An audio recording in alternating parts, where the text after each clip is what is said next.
Não sei quanto a vocês, mas quanto a mim, eu estava muito ansioso para ter esse vídeo aqui no canal, que é a segunda parte do nosso vlog de leitura desse livro incrível aqui. Agora a gente vai ter alguns spoilers, mas não se preocupem que, como sempre, vai ser com todo o respeito para que vocês tenham a experiência de desbravar esses corredores por si sós também. Então, antes de eu começar a falar sobre todas as questões que eu encontrei por aqui, peço que você se inscreva nesse canal, curta esse vídeo e compartilhe com seus amigos, principalmente aquele amigo que gosta de percorrer corredores sinistros.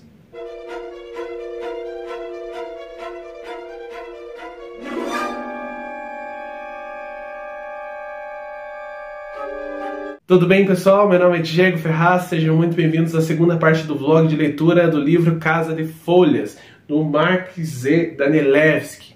Agora a gente vai até a página 263. Então deixa anotado aí, que aí na próxima semana a gente vai um pouquinho mais pra frente. Antes de eu falar o que eu achei até aqui nesse livro, vou dar uma breve sinopse da história para que vocês não se sintam perdidos. Aqui a gente tem uma tríade de personagens. O primeiro personagem é um Johnny, que é um cara jovem, que gosta de festa, é um tatuador, fica com várias mulheres, e ele acaba aceitando o convite de um amigo, um convite muito torto, para visitar a casa de um cara que acabou de falecer, para ver se tem alguma coisa lá que eles possam utilizar. Afinal, esse cara mora no mesmo prédio que o seu amigo. Chegando lá, ele encontra o apartamento do Zampano, que vai ser o nosso segundo personagem. Zampano era um cara completamente estranho, que vivia sozinho em sua casa, com diversos gatos ali na região que vinham visitá-lo, mas ele não tinha nenhum, e ele vivia num ambiente meio que insalubre. Quando eles chegam lá, eles começam a ver coisas muito atípicas, como, por exemplo, uma geladeira que não tem nenhum alimento, tem diversos livros dentro, e ao lado de um grande baú há uma marca de arranhão que chega a ser vincado no chão de madeira, e supostamente o corpo também estava ali próximo.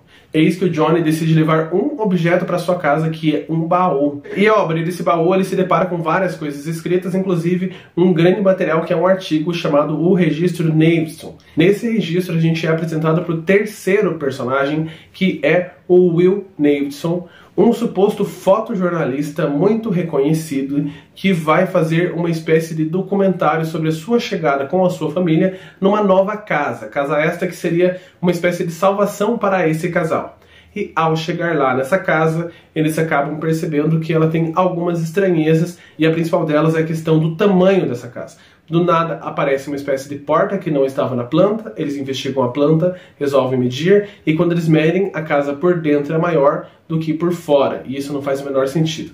Faz o menor sentido ainda quando uma outra porta aparece logo após uma viagem curta desse casal com os filhos, e nessa porta eles se deparam com um grande corredor que, conforme o Will tenta ver o que é, ele tenta caminhar por esse corredor escuro, ele acaba percebendo que ele é muito longo. Eis que surge o corredor de 5 minutos e meio, que é o primeiro vídeo no YouTube, vídeo este que o Zampano começa a investigar nesse artigo. E eis então que a gente vai acompanhar essas três histórias ocorrendo paralelas, a escrita do artigo do Zampano e também a vida do Johnny enquanto ele começa a fazer essa investigação, e a própria vida do Will Naveson enquanto ele começa a investigar esse quarto. Uma coisa que eu não comentei no primeiro vídeo é que o Zampano é cego, e isso faz com que a história fique muito mais sinistra ainda, porque tudo que ele vai descrever no artigo, ele é uma descrição muito visual. Então isso dá uma bugada de fato no nosso cérebro, que você fica pensando, meu Deus,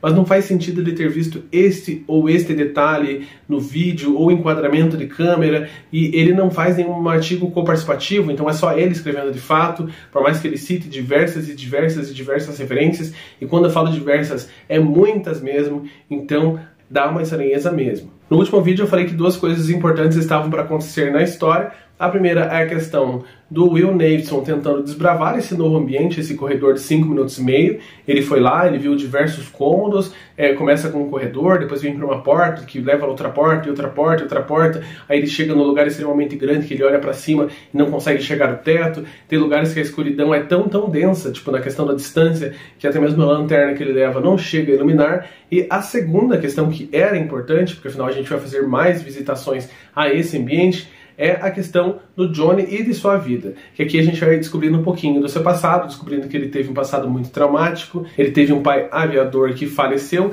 e a sua mãe acabou sendo internada num hospital psiquiátrico. A gente descobre isso porque tem um adendo que leva para apêndices, que são gigantescos, inclusive, que são as cartas. Nessas cartas ela vai relatando o seu convívio ali no hospital psiquiátrico, vai contando um pouquinho da história do Johnny também, afinal ele vai passando de lares de diversas pessoas, ele é um menino muito agressivo, porque ele não entendeu tudo, afinal ele perdeu o pai e a mãe quase que ao mesmo tempo, e a gente vai entendendo também um pouquinho da própria história dela. Por que é relevante aqui? Porque em determinado momento, a carta da mãe do Will, ela é trazida com um código.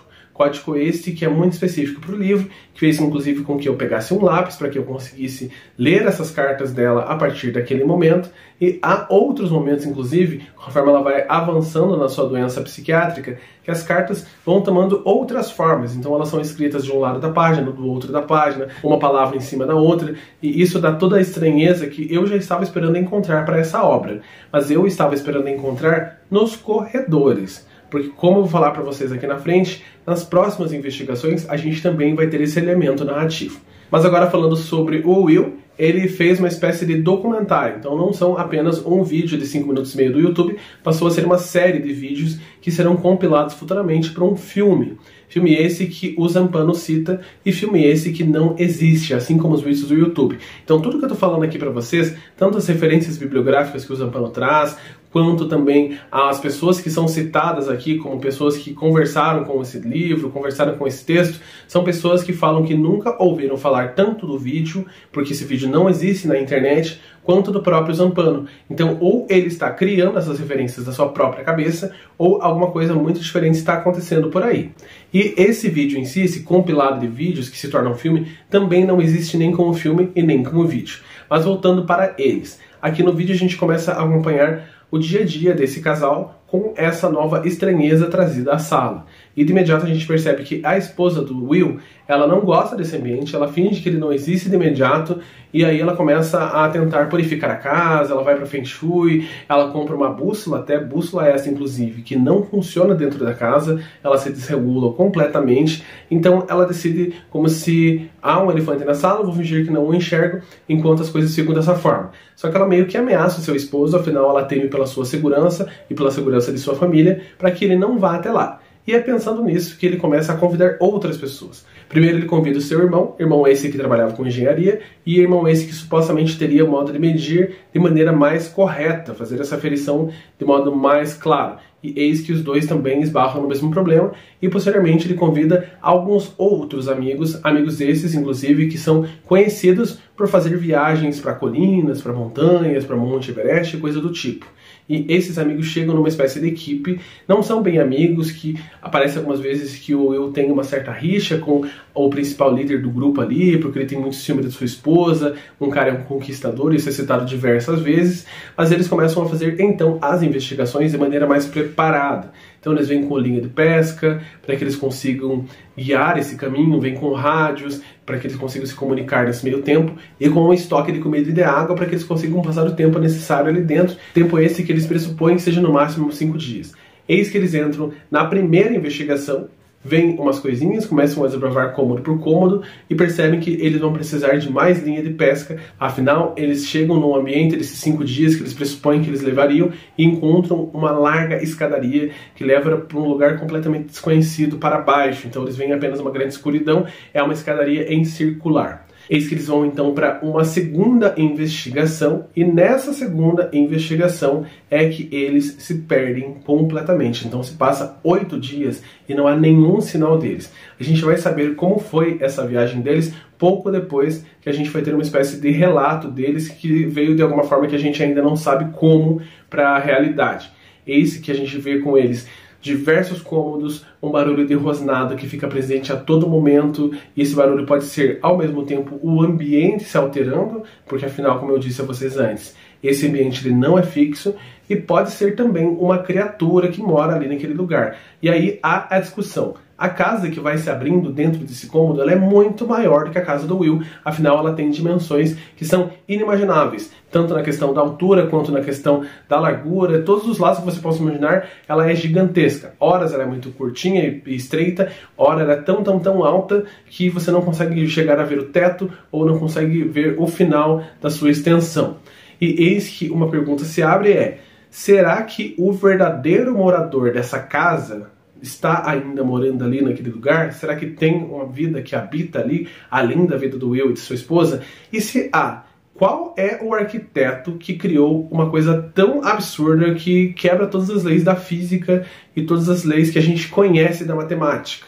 Eis que essa pergunta fica ali em hiato. Eis então que eu finalizei a minha leitura no momento em que o Will vai com o seu irmão para fazer um resgate a esses amigos ou essas pessoas que ele acabou metendo nessa enrascada, e a gente vai ver mais uma vez a visão do Will sobre esses cômodos que se alteram. E se alteram tanto que uma escada que na primeira viagem demorou quase o dia inteiro para que eles conseguissem descer até o fim, na visita do Will demora apenas 5 minutos. E outro detalhe é que o irmão do Will, ele é um cadeirante. Então seria muito difícil que ele descesse uma escada de quase o dia inteiro com diversos degraus, só que ao chegar lá, a casa meio que se adaptou a eles. E outra coisa que a casa se adapta desde a primeira vez é que você entra por uma grande entrada, um grande pórtico que leva para um grande salão completamente escuro, e quando você retorna, essa suposta porta, ela não é do mesmo tamanho ou ela desapareceu completamente. Isso faz com que todo aquele ambiente seja muito perigoso. Outro detalhe é que nesse lugar não há nenhum tipo de objeto, então são apenas cômodos. E além dos objetos, não tem duto de ventilação, não tem nada relacionado à eletricidade, não tem bucal, nada que você possa imaginar. São apenas cômodos. Cômodos de diferentes tamanhos, diferentes medidas e até mesmo texturas que eles desconhecem nas paredes, como se fosse uma nova pintura ou um novo método de você pichar e lixar paredes, coisas desse sentido. Então, aqui a gente parou a nossa viagem, vou falar um pouquinho sobre as minhas percepções até aqui. Eu falei para vocês que o meu vlog de leitura seria muito respeitoso, e é de fato, porque aqui esse livro é tão complexo que com toda certeza, no mesmo ponto em que eu estou, você teria outra viagem. Assim como os cômodos que se abrem, esse livro se abre de diversas maneiras para diversas pessoas, porque tem tanta referência que algumas com toda certeza eu deixei para trás. Tem momentos em que o Zampano chama uma nota de rodapé, e essa nota de rodapé leva 3 páginas inteiras, às vezes de história do Johnny, que ele começa a contar sobre a sua vida, às vezes de referências bibliográficas que ele começa a trazer de nomes completamente desconhecidos, completamente sem sentido para a história de imediato, mas que estão ali na história para agregar de alguma forma que talvez eu não tenha encontrado e talvez você encontre, e é por isso que eu falei sobre essa questão das diversas viagens que você pode tomar com esse livro. E agora, nesse momento da leitura, quase chegando à página 300, ou talvez indo até a página 300, porque tem essa questão de ir e voltar na leitura, ler as notas de rodapé, ler os apêndices, que são diversos, então não dá para se guiar exatamente em que página eu estou, mas supondo que eu esteja com 300 páginas lidas, agora sim eu me sinto confortável para falar para vocês sobre a dificuldade da leitura desse livro de fato. Tem momentos em que esse livro se torna muito cansativo, que são os momentos onde o Johnny vai contar a sua narrativa extremamente sexualizada da sua rotina, que parece que a todo momento ele vai num bar, encontra uma guria, vai pra casa dela e faz o que tem que fazer, e no outro capítulo é a mesma coisa. Então a narrativa do Johnny, pra mim, por enquanto, está se tornando meio chata, até mesmo meio obsoleta, porque ele acaba contando exatamente as mesmas coisas. Outra coisa que torna o livro um pouco cansativo são essas diversas referências que não levam a lugar nenhum, que parecem becos sem saída. Mas falando em beco sem saída, parece de fato que a gente está num labirinto, que é essa a intenção do Danielewski. Então tem momentos mesmo que parece que eu tô caminhando, e chega no final, não é lugar nenhum, não é nada, eu só estive ali por burro, volto de novo para a leitura, e assim vai indo. Essa sensação labiríntica foi uma sensação que com toda certeza o Danielewski conseguiu traduzir para cá. E tem a questão da complexidade, porque aqui a gente vai ver páginas um pouco diferentes. Eu vou até ver se eu acho uma foto para colocar para vocês aqui, que a gente vê páginas que são escritas de trás para frente, páginas que são escritas lá no pedaço inicial da página, outra no final.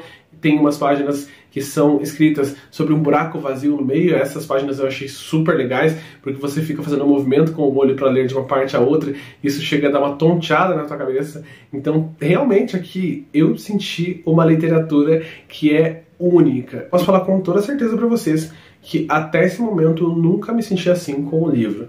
Ele é um livro único. Mesmo tendo aqueles momentos chatos e enfadonhos, ele é aquele livro que eu estou muito ansioso para retornar, porque eu quero saber o que está acontecendo, eu fico pirado mesmo com a história, com o estilo narrativo, com o modo que esse autor vai me apresentar para a escrita, porque a cada página é uma novidade. E essa sensação, pra mim, parece de fato que eu estou entrando em um labirinto junto com o Will, junto com o Zampano, junto com o Johnny. Estou ali nessa questão toda louca, com medo do que vai acontecer no próximo corredor. Essa questão do barulho, do rosnado, ele conseguiu me pegar de fato. Eu fico com um certo arrepio quando eu tô lendo. Então, até aqui tá sendo muito legal. Então, caso você queira que esse estilo de literatura continue, basta que você comente, escreva, me instigue a fazer esse vídeo, porque é um livro que dá um pouquinho mais de trabalho, demora um pouco mais, tenho que fazer minhas anotaçõezinhas e eu não sou um cara que gosta de roteiro, então vale a pena fazer, mas ao mesmo tempo eu peço que vocês escrevam para que eu consiga sentir que alguém está de fato vendo aquilo que eu estou trazendo, que está curtindo aquilo que eu estou trazendo e eu não estou falando sozinho para os corredores, assim como o Will e diversas outras pessoas vão falar por corredores que muitas vezes não têm fim, ou se tem fim, não são aquilo que imaginamos. Então estou muito ansioso para a minha terceira parte do vlog, imagino que ela saia semana que vem e tomara que eu tenha coisas boas para contar para vocês. Caso você tenha outras coisas para comentar, escreve aí embaixo, estou muito curioso para ver cada comentário de vocês por aqui.